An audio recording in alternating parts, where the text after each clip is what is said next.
السلام علیکم محترم ناظرین و سامعین، ڈاکٹر یاسمین طارق کی طرف سے خوش آمدید۔ آپ دیکھ رہے ہیں نور چراغ سورۃ دہر چیپٹر نمبر 76۔ سورۃ دہر قرآن پاک کے 29ویں پارے تبارک الذی میں ہے۔ بتائیے اس کا نام کس آیت سے ماخوذ ہے؟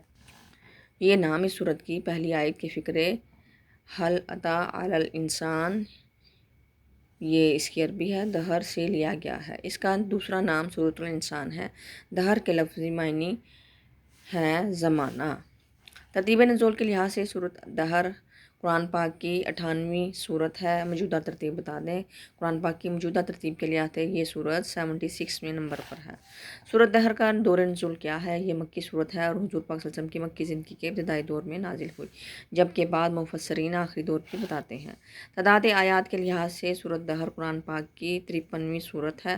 اس میں کتنی آیات ہیں؟ سورۃ دہر میں کل 31 آیات ہیں اور اس میں کوئی آیت سجدہ نہیں ہے۔ بتائیے سورۃ دہر کتنے رکوعات پر مشتمل ہے؟ اس سورت کے 2 رکوع ہیں اور یہ 7ویں منزل میں ہے۔ سورۃ دہر میں کتنے کلمات اور حروف ہیں؟ اس سورت میں 246 کلمات اور 1099 حروف ہیں۔ سورۃ دہر کی وجہ تسمیہ بتا دیں۔ دہر کے معنی زمانہ، دراز یا لمبی مدت کے ہیں۔ اس سورت کا نام الانسان بھی ہے۔ دونوں نام پہلی ہی آیت کے لفظ سے ماخوذ ہے، اس لیے سورت کا نام الدہر رکھا گیا ہے۔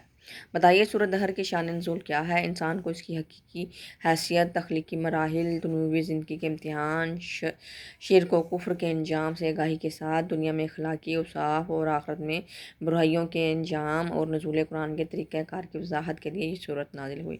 ویڈیو کو لائک، شیئر اور سبسکرائب کریں۔ اپنی قیمتی رائے سے ضرور آگاہ کیجیے گا۔ اللہ حافظ۔